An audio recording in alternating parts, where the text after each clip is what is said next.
Hindi raw papayag si Vice President Sara Duterte na manaig ang mga imbentong kwento at mga kasinungalingan. Kaya naman nagsampa siya ng kasong perjury laban kay Ramil Madriaga upang panagutin ito aniya sa kanyang panlilinlang sa publiko. Alam niyo po na kung may mga kasinungalingan. Nagsampa ng kasong perjury si Vice President Sara Duterte laban kay Ramil Madriaga dahil sa mga alegasyong nakapaloob sa affidavit nito laban sa bise. Sa pahayag ni VP Sara, binigyang diin niyang nakita ng publiko kung paano ginamit sa kaso sa International Criminal Court laban kay dating Pangulong Rodrigo Duterte ang mga salaysay ng ilang testigo kabilang sina Arturo Las Cañas at Edgar Matubato na pinuna noon bilang mga gawa-gawang pahayag. Ayon sa kanya, kung naipaglaban at naaksyonan agad ang mga naturang alegasyon, hindi sana nagamit ang mga ito laban sa dating Pangulo. Sinabi rin ni VP Sara na tila ginamit din ang kaparehong taktika sa House of Representatives sa pamamagitan ni Madriaga na aniya'y biglang lumitaw bilang testigo sa impeachment laban sa kanya. Dahil dito, nagpa siya ang bise na magsampa ng perjury complaint laban kay Madriaga upang mapanagot ito sa mga umano'y kasinungalingan at upang hindi aniya magamit ang mga imbentong salaysay para linlangin ang publiko. Kabilang sa mga testigo ni VP Sara sa reklamo ang mga dating opisyal ng seguridad at iba pang individual na susuporta sa kanyang kaso.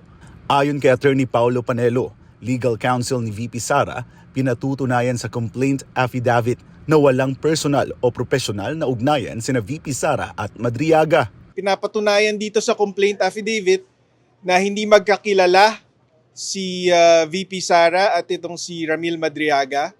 Wala silang personal o professional na relasyon. At hindi rin totoo yung mga kwento ni Ramil Madriaga tungkol sa mga posisyon niya sa PSG, sa VP-SPG, sa DepEd at sa OVP. Kaya imposible yung pinaparatang niya laban kay VP Sara. Kumpiyansa rin ang kampo ni VP Sara na may sapat na batayan ang kaso upang makitaan ang probable cause at posibleng makamit ang conviction laban kay Madriaga. We are confident that this is more than sufficient to for the prosecutors to find probable cause and to determine that there is reasonable certainty of conviction. Giit pa ng abogado, maaaring maapektuhan ang ilang impeachment complaint laban kay VP Sara kung ang mga ito ay nakabatay lamang sa affidavit ni Madriaga.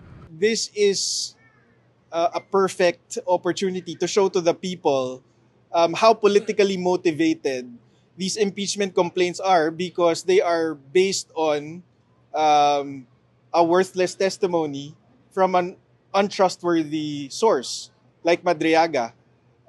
It shows that the complainants and those pushing for the impeachment did not fact check or did a background check on Madriaga and his claims. Our guess is that this will shatter the impeachment complaints if they're relying on the Madriaga affidavit for merit. Samantala, nang tanungin kung napanood niya ang mga impeachment hearing laban sa kanya, ito ang naging sagot ni VP Sara. Marami akong ginagawa na trabaho. Hindi yan yung prioridad ngayon ng Office of the Vice President. Mula dito sa Taguig City, para sa Diyos at sa Pilipinas kong mahal, ako si Jason Rubrico, SM9 News.